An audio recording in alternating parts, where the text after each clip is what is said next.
Subscribe now and press the bell icon. Shri Krishna institute के online platform पर आपका स्वागत है। मैं इंजीनियर शशिभूषण कुमार आज आपको ज्योग्राफी का बहुत ही इम्पोर्टेंट टॉपिक वायुमंडल के बारे में बताएंगे।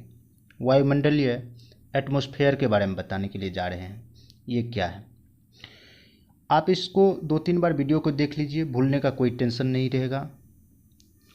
और ये क्योंकि एग्ज़ाम पॉइंट ऑफ व्यू से इम्पोर्टेंट, साथ ही साथ जो है जानकारी के लिए भी इम्पोर्टेंट है।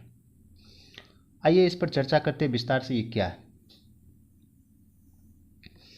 वायुमंडलीय, मतलब ये जो आप फिगर देख रहे हैं वायुमंडल का फिगर, कहने का मीन्स जहां हम लोग रहते हैं उसके चारों ओर का जो एरिया दिखाई दे रहा है, चारों ओर का क्षेत्र जो दिखाई दे रहा है, वो सब क्या है, वायुमंडलीय। वायुमंडल में मिश्रित है, वायुमंडलीय मिश्रित गैस है। तो इसका डिफिनेशन कहते हैं कि वायुमंडलीय क्या है, पृथ्वी के चारों ओर पाए जाने वाली वायु की परत को वायुमंडल कहते हैं। और दूसरा पॉइंट है कि पृथ्वी के गुरुत्वाकर्षण बल के कारण वायुमंडल पृथ्वी के चारों ओर बना रहता है। गुरुत्वाकर्षण के कारण पृथ्वी के चारों ओर वायुमंडल बना हुआ रहता है। कहने का मीन्स जब गुरुत्वाकर्षण नहीं हो तो वायुमंडल नहीं होगा। सही बात है। गुरुत्वाकर्षण मान के चलिए पृथ्वी है, सन है, सन के चारों ओर मान के चलिए ये सन है, सन है, और सन के चारों ओर पृथ्वी घूम रहा है, चक्कर लगा रहे, तो ये किसी न किसी बल से बांधा हुआ है। वो बल है गुरुत्वाकर्षण बल, वो बल है गुरुत्वाकर्षण बल। गुरुत्वाकर्षण बल के कारण ये पूर्ण रूप से पृथ्वी चक्कर लगाता है। और कहा जाता है कि पृथ्वी पश्चिम से पूरब की दिशा में चक्कर लगाता है, जिस घूमने के कारण पृथ्वी वायुमंडलीय बना हुआ रहता है। और हम लोग जब वायु की निचली परत के बारे में अध्ययन करेंगे, मान के चलिए ये निचली परत है, उसे हम वायु विज्ञान या एरोलॉजी कहते हैं। लेकिन जब बाहरी ऊपरी का अध्ययन करेंगे, ऊपरी परत के बारे में अध्ययन करेंगे, उसे कहा जाता है ऋतु विज्ञान या मेट्रोलॉजी। आइए क्या है इसके बारे में विस्तार से चर्चा करते हैं। वायुमंडलीय, वायुमंडल की प्रमुख गैसें नाइट्रोजन, नाइट्रोजन की प्रतिशत यहाँ है, ऑक्सीजन, ऑक्सीजन की प्रतिशत, आर्गन, आर्गन की प्रतिशत, कार्बन डाइऑक्साइड का प्रतिशत और नियोन का प्रतिशत। नियोन सबसे मिनिमम है। यहाँ पर फिगर के माध्यम से भी आप स्पष्ट देख लिए होंगे कि ये जो है नाइट्रोजन है, ये ऑक्सीजन और ये अदर गैस यहाँ पर है। अदर में इसको विस्तार से बताया गया और अदर का यहाँ भी है एक टॉपिक पॉइंट है। हाइड्रोजन कितना प्रतिशत है, हीलियम कितना प्रतिशत है, और उसके बाद क्रिप्टन, जेनन, ओजोन और मीथेन। कहने का मीन्स अल्प वाले गैस बहुत ही मिनिमम है, लेकिन मिनिमम मतलब बहुत ही कम रहने के बावजूद भी ये ऑक्सीजन में बना हुआ रहता है। नाइट्रोजन क्या है, नाइट्रोजन किसको कहेंगे? नाइट्रोजन कहा जाता है यह जैविक रूप से निष्क्रिय और भारी गैस है। इसके चक्रण वायुमंडलीय, मृदामंडल और जैव मंडल में अलग अलग होता है।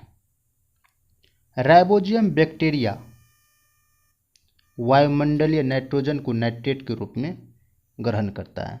तो पूछता है कि वायुमंडलीय नाइट्रोजन को नाइट्रेट के रूप में ग्रहण करता है वो कौन सी bacteria? Rhizobium bacteria.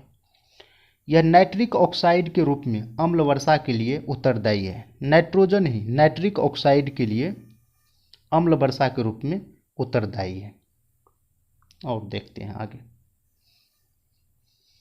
Oxygen, O2, मतलब प्रकाश संश्लेषण फोटोसिंथेसिस के बाद जो हमको मिलता है O2 पेड़ पौधे से, वो ऑक्सीजन।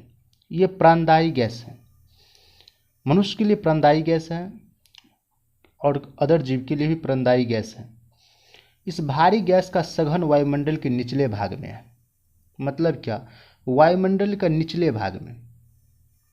ज्यों ज्यों वायुमंडल से हम लोग ऊपर चलते जाएंगे, ज्यों ज्यों ऊपर बढ़ते जाएंगे, तो वायु की मतलब ऑक्सीजन की कमी होती है। और सबसे सघन कहाँ होती है? निचली परत में, क्योंकि ये थोड़ा भारी गैस होता है अदर गैस की तुलना में। कार्बन डाइऑक्साइड के बारे में जानें। कार्बन डाइऑक्साइड क्या है? कार्बन डाइऑक्साइड का भी बहुत इम्पोर्टेंट योगदान है। कार्बन डाइऑक्साइड उतना मात्रा में नहीं हो जिससे कार्बन डाइऑक्साइड की पेड़ पौधे को भोजन के लिए बहुत ही इम्पोर्टेंट और आवश्यकता होती है। पौधे कार्बन डाइऑक्साइड से ग्लूकोज और कार्बोहाइड्रेट बनाते हैं। पौधे कार्बन डाइऑक्साइड से ग्लूकोज और कार्बोहाइड्रेट बनाते हैं। विविध कारणों से इस गैस को सांद्रता गैस कॉन्सेंट्रेशन में वृद्धि के कारण ग्लोबल वार्मिंग जलवायु परिवर्तन की समस्या उत्पन्न हो रही है। कार्बन डाइऑक्साइड की मुख्य भूमिका है, इसकी मात्रा बढ़ने के कारण ग्लोबल वार्मिंग की समस्या उत्पन्न हो रही है। कहने का मीन्स ग्लोबल वार्मिंग अगर पृथ्वी पर पिछले साल 35 डिग्री सेल्सियस है तो अगले साल अगर 36 डिग्री सेल्सियस हुआ तो वह अहम योगदान माना जाता है। वैज्ञानिक का कहना है कि ग्लोबल वार्मिंग का ही उत्तरदायी होता है इसके लिए। अब आइए पृथ्वी के ऊपर, जिसे हम लोग ऋतु विज्ञान मेट्रोलॉजी का अध्ययन करेंगे, क्षोभ मंडल के बारे में जानते हैं कि क्षोभ मंडल क्या है। क्षोभ मंडल वायुमंडल की सबसे निचली परत है। यह मंडल जैवमंडलीय पारिस्थितिकी तंत्र के लिए सर्वाधिक महत्वपूर्ण है क्योंकि मौसम संबंधी सारी घटनाएं इसी में घटित होती है। क्वेश्चन पूछता है कि मौसम संबंधी घटना कौन से मंडल में घटित होती है, तो क्षोभ मंडल में। प्रति 165 मीटर की ऊंचाई पर वायु का तापमान 1 डिग्री सेल्सियस की औसत दर से घटता है। अगर आप 165 किलोमीटर ऊपर मीटर ऊपर जाते हैं तो 1 डिग्री सेल्सियस की औसत से घट जाते हैं सेल्सियस। इसे सामान्य ताप पतन दर कहते हैं। इसे क्या कहते हैं? सामान्य ताप पतन दर कहते हैं। इसकी ऊंचाई ध्रुवों पर 8 से 10 किलोमीटर तथा विषुवत रेखा पर लगभग 1820 किलोमीटर होती है। इस मंडल को संवहन मंडल, ओधोमंडल और वायुमंडल की सबसे छोटी परत भी कहा जाता है। तो आप अच्छे से समझ गए होंगे क्षोभ मंडल के बारे में। समताप मंडल क्या है? हम लोग समताप मंडल के बारे में चर्चा करें। ओजोन मंडल समताप मंडल 38 से 50 किलोमीटर तक विस्तृत है।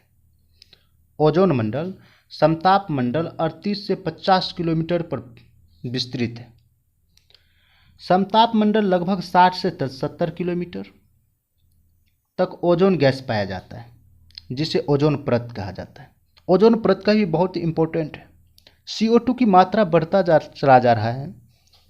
कार्बन डाइऑक्साइड की मात्रा बढ़ने से ऊपर में जो ओजोन परत है, जिसके बारे में हम लोग अभी पढ़ रहे हैं, ओजोन परत में छिद्र हो जाएगा क्योंकि कार्बन मोनोऑक्साइड बढ़ रहा है।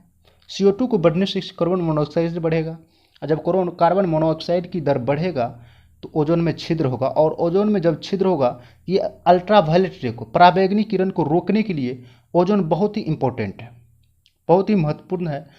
तो अगर नहीं रोक पाएंगे तो सूर्य से आने वाली पराबैंगनी किरण हम लोगों के चेहरा पर पड़ेगा और विभिन्न प्रकार की चर्म रोग, विभिन्न प्रकार की चमड़ के रोग से हम लोग ग्रसित हो जाएंगे। इस मंडल में तापमान स्थिर रहता था, इसका बाद ऊंचाई के साथ बढ़ता जाता है। तापमान स्थिर रहता है इस मंडल में, लेकिन इसके बाद ऊंचाई के साथ बढ़ता जाता है। समताप मंडल बादल तथा मौसम संबंधी घटनाओं से मुक्त रहता है। इस मंडल में बादल और मौसम की घटना नहीं घटित होती है। इस मंडल के निचले भाग में जेट वायुयान की उड़ान भरने के लिए आदर्श दशाएं मानी जाती है। पूछा जाता है क्वेश्चन कि जेट वायुयान के आदर्श दशा, उड़ान भरने के लिए आदर्श दशाएं कब मानी जाती है? समताप मंडल के निचले भाग में। इसकी ऊपरी सीमा को स्ट्रेटोपाज कहते हैं। स्ट्रेटोपाज कहते हैं। इस मंडल के निचले भाग में ओजोन गैस बहुतायत में पाया जाता है। इस मंडल के सबसे निचले भाग में ओजोन गैस पाया जाता है। ओजोन हम लोगों के लिए बहुत ही महत्वपूर्ण है।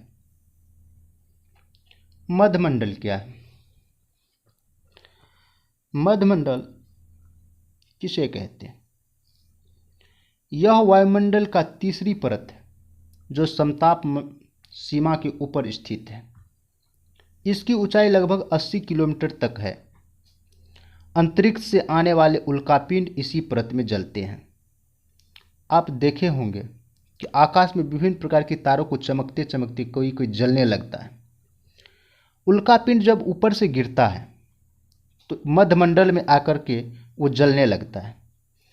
इस मंडल में ऊंचाई के साथ तापमान में पुनः गिरावट होने लगती है। जब इस मंडल में जाओगे आप तो ऊंचाई के साथ तापमंडल धीरे धीरे घटने लगता है, गिरावट होने लगता है। आयनमंडल क्या है? तापमान के निचले हिस्सों में आयनमंडल नामक परत पाई जाती है। तापमंडल के निचले हिस्सों में आयनमंडल नामक परत पाई जाती है। यह परत 80 से 500 किलोमीटर की ऊंचाई तक विस्तृत है। आयनमंडल की निचली सीमा में ताप प्रायः कम होता है और ऊंचाई के साथ बढ़ता जाता है, जो 250 किलोमीटर से 700 डिग्री सेल्सियस हो जाता है। 250 किलोमीटर में ही 700 डिग्री सेल्सियस हो जाता है सर। इस मंडल में सूर्य के अत्यधिक ताप के कारण गैस अपने आयनों में टूट जाता है। इसी मंडल आयनमंडल का नाम है कि कोई भी गैस, मान के चलिए CO2 है, CO2 इस मंडल में आने के बाद कार्बन अलग हो जाएगा और ऑक्सीजन अलग हो जाएगा, इसलिए इसमें कहा जाता है कि आयनों में टूट जाता है। इस लेयर से रेडियो वेव रिटर्न होती है। और अगर क्वेश्चन इंपॉर्टेंट है कि किस मंडल से या किस वायुमंडल से रेडियो वेव रिटर्न होता है, तो वह आयनमंडल ही है। बाह्य मंडल के बारे में जानें। धरातल से 500 से 1000 किलोमीटर के मध्य बहिर्मंडल पाया जाता है। यहाँ पर थोड़ा मिस्टेक लिखा हुआ है, बाह्य मंडल पाया जाता है। कुछ विद्वान इसको 1600 किलोमीटर तक मानते हैं। कुछ बुक भी लिखता है, कुछ विद्वान भी मानते हैं। जनरली हम लोग 1600 किलोमीटर नहीं जान करके, अगर एग्जाम में रहेगा तो ऑप्शन पहले वाले को वरीयता दिया जाएगा। अगर धरातल से 500 और 1000 किलोमीटर के मध्य माना जाता है। इस परत की विशेष अध्ययन लेमन स्पिटेजर ने किया था। वैज्ञानिक था लेमन स्पिटेजर। इसमें हीलियम तथा हाइड्रोजन गैस की अधिकता होती है। बाह्य मंडल में किस गैस की अधिकता होती है? तो बाह्य मंडल में हाइड्रोजन और हीलियम गैस की अधिकता होती है। इसी के साथ थैंक यू। वीडियो अगर अच्छा लगे तो लाइक और सब्सक्राइब ज़रूर कीजिएगा। थैंक यू, धन्यवाद।